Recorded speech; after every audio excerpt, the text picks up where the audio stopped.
History sometimes hides its greatest turning points within the smallest details. Our story begins in the mid-13th century, in the vast Kipchak steppes north of the Black Sea. While even the direction of the wind determines life, a cloud of dust rising on the horizon can change everything irreversibly. Mongol horsemen arrive, fast, disciplined, and with an almost mechanical determination. And within minutes, a child's life is split in two, before and after. That child's name is Baibars. He is torn from the lands where he rode freely, shackled, and dragged on a journey of thousands of kilometers. For days, he moves only as a load, a commodity, a sales item.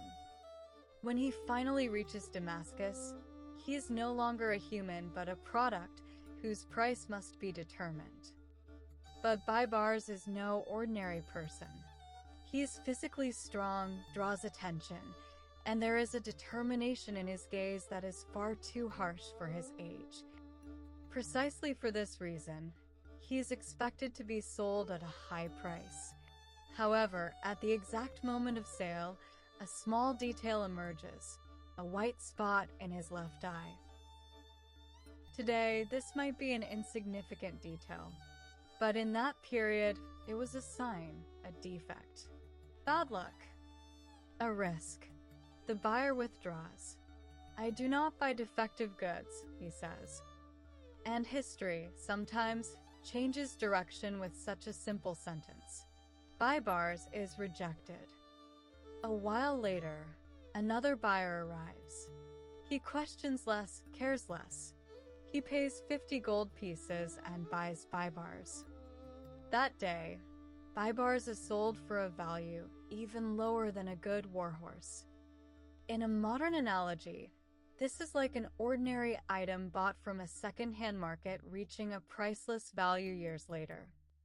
But the difference here is this: Baibars will not just gain value. He will redefine the concept of value. And the real irony has not even begun yet. Because this defective child will soon not only survive, he will transform into an actor who will disrupt the power balances of the world that belittled him.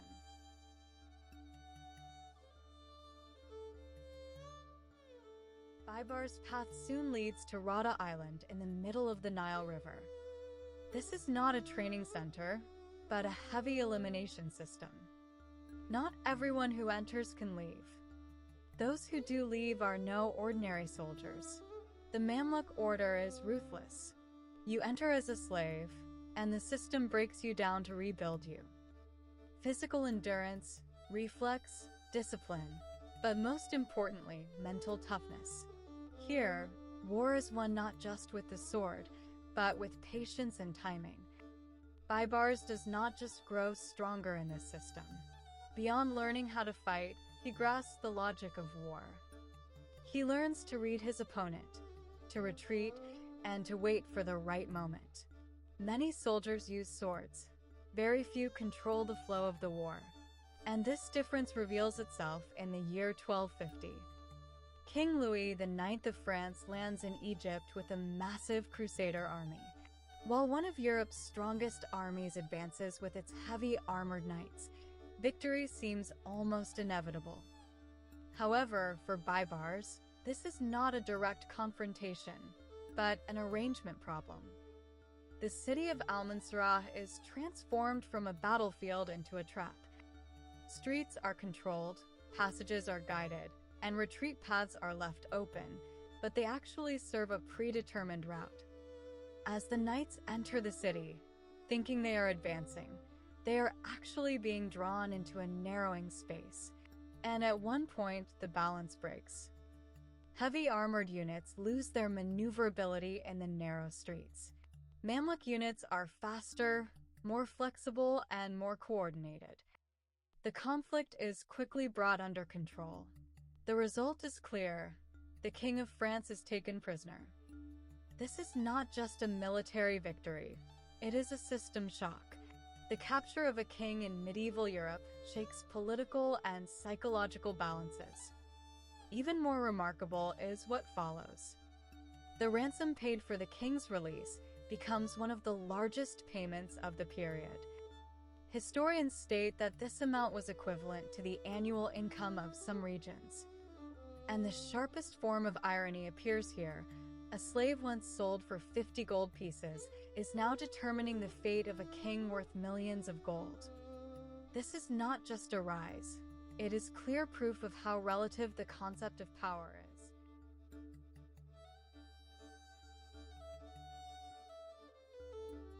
By the year 1260, the world was witnessing the advance of an almost unstoppable power. The Mongol Empire had conquered a vast geography from China to the Middle East, destroyed cities, and scattered armies. The fall of Baghdad was seen not just as the destruction of a city, but as the closing of an era. The next target was Egypt.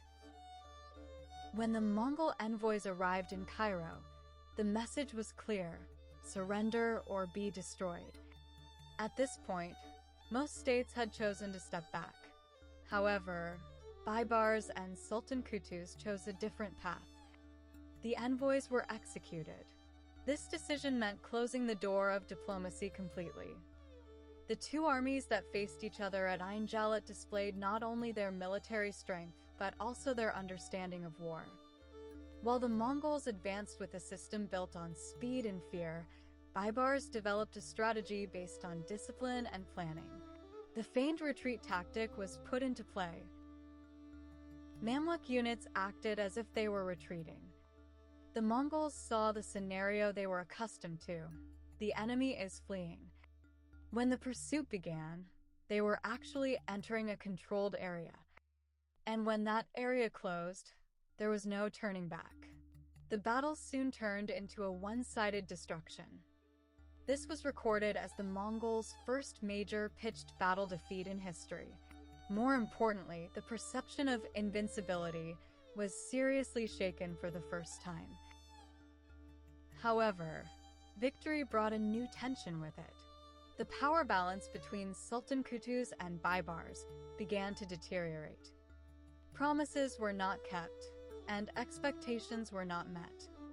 In the Middle Ages, the solution to such tensions was often physical, not political. During a hunt, Baybars approached the Sultan as if to show respect and kissed his hand. At the same moment, he used his dagger to eliminate him. This move was ruthless, but in the reality of the period, it was not surprising. Baybars was now not just a commander, but the new Sultan of Egypt, and a new stage of the story was beginning.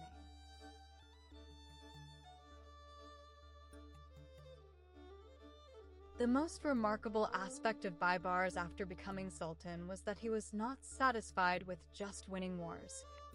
He also wanted to control the system. The intelligence network he established was extraordinary for his time. Communication between Cairo and Damascus could be provided within a few days, and enemy movements could be tracked quickly. This was a serious strategic advantage under medieval conditions. At the same time, he followed a systematic policy against Crusader fortresses. Instead of one-time victories, he aimed for long-term control.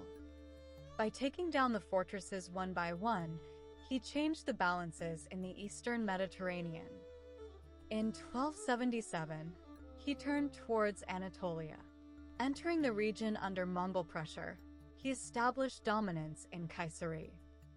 However, the support he expected did not come. Local powers stayed in the background, fearing a possible Mongol counterattack. This situation was more of a strategic disappointment for Baybars than a military problem. Shortly after, he returned to Egypt. A while later, he passed away in Damascus following a banquet. The cause of his death is not certain. Some sources mention poisoning, while others mention natural causes. But one thing is certain: he left behind not just a ruler, but a system builder. He completed his life, which started as a slave, as a leader who governed an empire and balanced one of the greatest powers of his age. And perhaps the most striking fact is this. This entire story began with a small spot in the eye of a child who was once thought to be defective.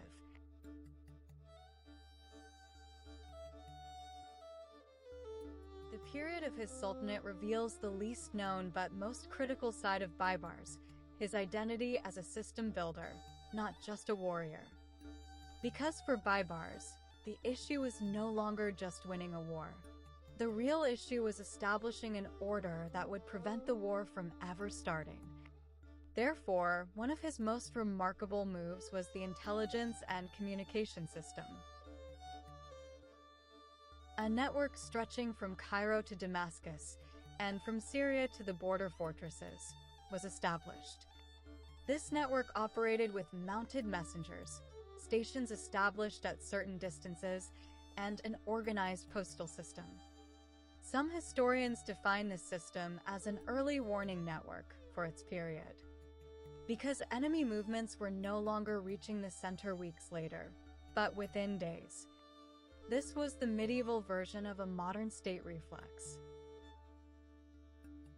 At the same time, fortresses were moved beyond being just defensive structures. They were transformed into strategic control points. Baibars read the geography not like a defense line, but like a management network. The effect of this approach was clearly seen especially against Crusader fortresses. Instead of huge single battles, systematic pressure was applied. Fortresses fell one by one, logistics lines were cut, and long-term control was ensured. This method relied on sustainable strategy rather than brute force. Baybars' difference emerged right here. He was not a conqueror, but a balance engineer.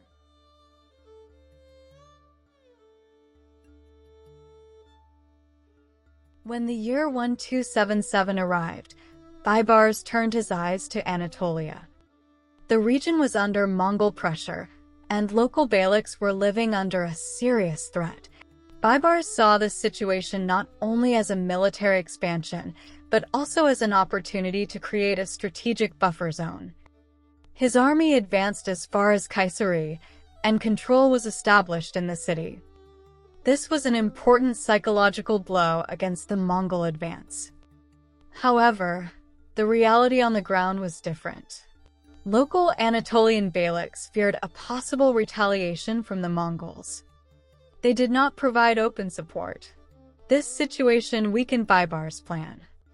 At this point, Baybars' approach was harsh but clear. The expression attributed to him in the sources also reflects the political culture of the period. Every power must carry its own burden. However, when strategic support did not come, the campaign became unsustainable. Baybars withdrew. This withdrawal was not a defeat, but rather a system limit. Because the model Baybars built relied on the active participation of local actors. When this was not present, external intervention was not sustainable on its own. This campaign served as an important lesson for him. Power is completed not only by conquest but by local balance.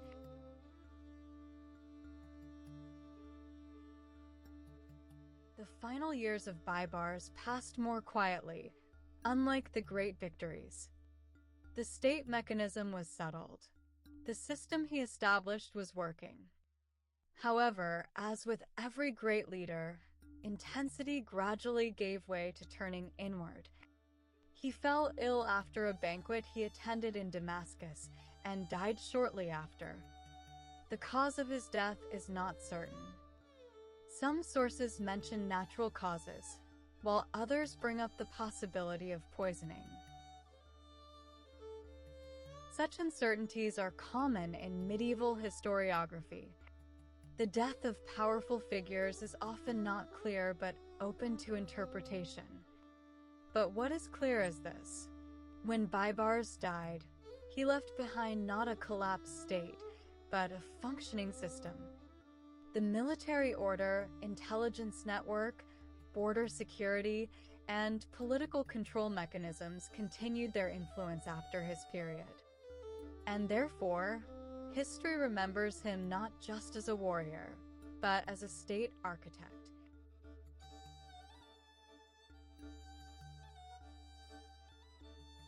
Historians perhaps call this the moment of rupture. Only a few decades after Baibars was rejected in that dusty market, the Mongol hurricane was about to swallow the whole world. If that meticulous buyer had not been stuck on the spot in Baibars' eye that day and had taken him as an ordinary house slave, what would have happened? Probably, this genius strategist would not have been at the head of that disciplined Mamluk army at Ain Jalut. The Mongols would have crossed the only real obstacle before them, swallowing Egypt and North Africa, and perhaps crossing Gibraltar to encircle Europe from the south. Today, in Cairo, Damascus, or Anatolia, we might be talking about the ruins of Mongol governors instead of the traces of Islamic civilization. Perhaps the story of the Turks in this geography would have been dragged to tragic places before it even began. Thank you for watching. If you like the story of this lion who saved the world for 50 gold pieces, don't forget to hit the subscribe button. We may not be as large as a sultan's treasury, but your support means the world to us. See you in the next video at another turning point in history.